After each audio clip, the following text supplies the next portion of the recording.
নমস্কাৰ বন্ধুসকল, কেনে আছে আপোনালোক? আশা কৰোঁ সকলোৱে ভালে আছে।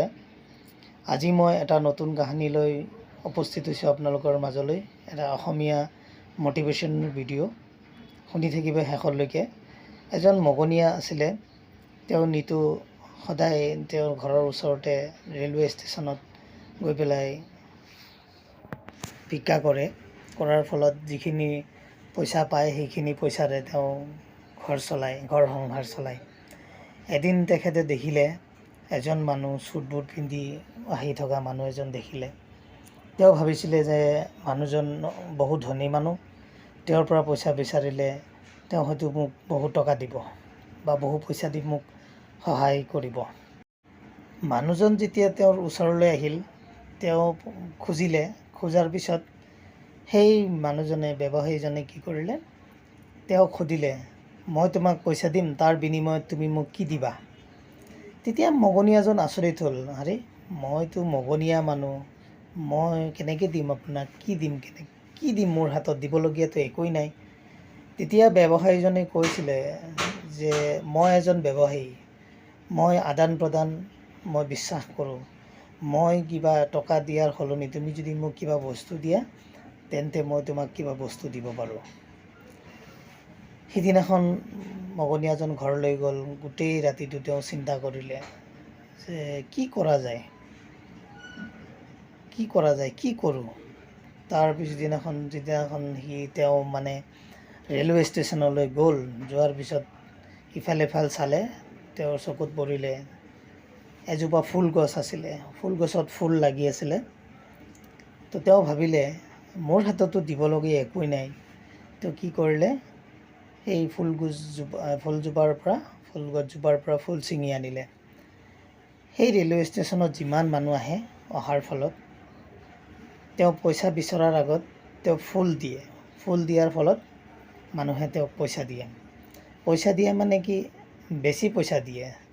য'ত আগত 2 টকা 3 টকা দিছিলে, ফুলটো দিয়াৰ ফলত মানুহে 10 টকা 20 টকা 30 টকা 50 টকা পৰ্যন্ত দিয়ে।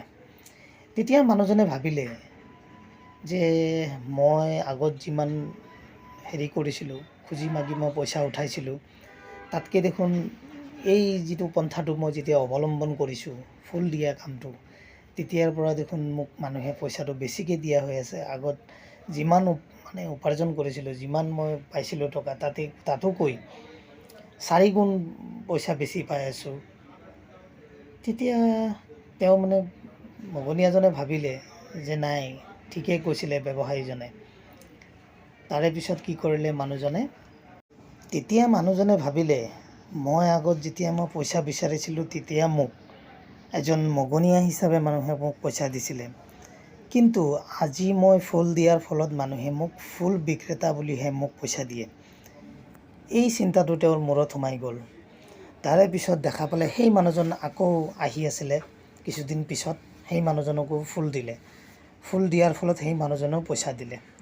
সেই মানুহজনক সিদিনাখন তেওঁ একো নক'লে, কাৰণ যিহেতু তেওঁৰ মগনীয়াজনৰ কিছু সাজ পোছাক এইবোৰো কিছুমান পৰিৱৰ্তন হৈছিলে, মানুহজনক চিনি পোৱা নাছিলে। তাৰে পিছত এনেকৈ দিয়াৰ ফলত টকা পইচা ভালেই ইনকাম হৈ আছিলে। তেওঁ লাহে লাহে তেওঁ চিন্তা কৰিলে যে মই এই ফুলৰ ব্যৱসায়টো মই কেনেকৈ আগবঢ়াব পাৰোঁ। তো এনেকুৱা কৰি এদিন কি কৰিলে, তেওঁ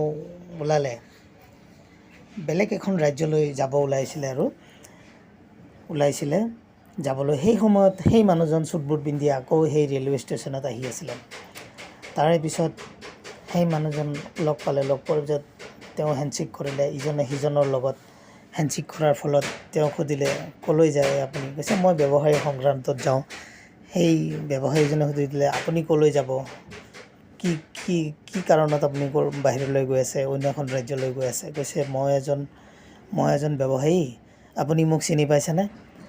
কৈছে নাই, আপোনাক মই চিনি পোৱা নাই। তেতিয়া কৈছে আপোনাৰ লগত আজি 3rd টাইম লগ হ'ল, আপোনাৰ লগত এই 3য়বাৰ আপোনাৰ লগত লগ হ'ল। প্ৰথমবাৰত মই আছিলোঁ এজন মগনীয়া, দ্বিতীয়বাৰত আছিলোঁ এজন ফুল বিক্ৰেতা হিচাপত। আপুনি কোৱা কথাটোত যে গিভ এণ্ড টেক, এই পন্থাটো মই অৱলম্বন কৰিছোঁ। আজি মই এজন ফুল ব্যৱসায়ী হয়। আৰু আপোনাৰ কথাটোত মই অনুপ্ৰেৰণা পাইছিলোঁ। আজি মই এজন ফুল ব্যৱসায়ী আৰু ফুলৰ ব্যৱসায়ী সংক্ৰান্তত মই অইন এখন ৰাজ্যলৈ গৈ আছোঁ। বন্ধুসকল, মানুহৰ চিন্তাধাৰা, আপুনি য'ত আছে তাতেই যদি আপুনি সীমাবদ্ধ হৈ থাকে, আত্মসন্তুষ্টিৰ লাভ ল'বে যে মই য'ত আছোঁ তাতে ঠিক আছোঁ, তেতিয়াহ'লে আৰু জীৱনত আপুনি আগুৱাব নোৱাৰে, সফলতা অৰ্জন কৰিব নোৱাৰে। যেতিয়া আপোনাৰ চিন্তাধাৰা বহল চিন্তাধাৰা আহিব মনলৈ, তেতিয়াহে আপুনি আগুৱাই যোৱাৰ এটা প্ৰেৰণা পাব। যি কি নহওক, সেই যিজন ব্যৱসায়ী আছিলে, সেই ব্যৱসায়ীজনৰ পৰা এই যিজন মগনীয়া আছিলে তেওঁ অনুপ্ৰেৰণা পাই তেওঁ এজন প্ৰতিষ্ঠিত ব্যৱসায়ী পৰিণত হ'ল। আচলতে মানুহৰ মন, মানসিকতা, চিন্তাধাৰা এইবোৰ সলনি নকৰিলে মানুহে কেতিয়াও আগুৱাই যাব নোৱাৰে। এতিয়া মানুহ সদায় পজিটিভ চিন্তাধাৰাত থাকিব লাগে। মই এইটো পাৰিম, নোৱাৰি বুলি ক'লে আপুনি কেতিয়াও আগুৱাব নোৱাৰে। গতিকে যিকোনো কামৰ আগত ভাবি চিন্তি খোজ দিব লাগে আৰু অতি সাহসেৰে মনোবল এইবোৰ বস্তু বহুতেই প্ৰয়োজন। মনোবল নাথাকিলে আপুনি কোনো কামতে আগুৱাব নোৱাৰে। মনোবল থাকিব লাগিব, ইচ্ছা শক্তিও থাকিব লাগিব, তেতিয়াহ'লে হ'ব। সেই ভিখাৰীজনে, সেই মগনীয়াজনে হয়তো তেওঁ নিজে গমেই পোৱা নাছিলে, তেওঁ ভাবি আছিলে যে মই এনেকৈয়ে চলি থাকিম, মোৰ জীৱনটো এনেকৈয়ে চলি থাকিব। তো ঠিক তেনেকুৱাই আপুনি মানুহৰ লগত উঠা বহা কৰিলেও সেনেকুৱা মানুহৰ লগত উঠা বহা কৰিব লাগে, যিজন মানুহে নেকি আপোনাৰ সদায় পজিটিভ থিংকিঙৰ মানুহ থাকে, সেইবিলাক মানুহৰ লগত উঠা বহা কৰিব লাগে। তেতিয়াহ'লেহে আপোনাৰ মাইণ্ডটো পজিটিভ হৈ থাকিব আৰু নেগেটিভ চিন্তাধাৰা মানুহৰ পৰা বিৰত থাকিব। ধন্যবাদ। কেনে লাগিল ভিডিঅ'টো আপোনালোকে জনাব কমেণ্টৰ যোগেদি।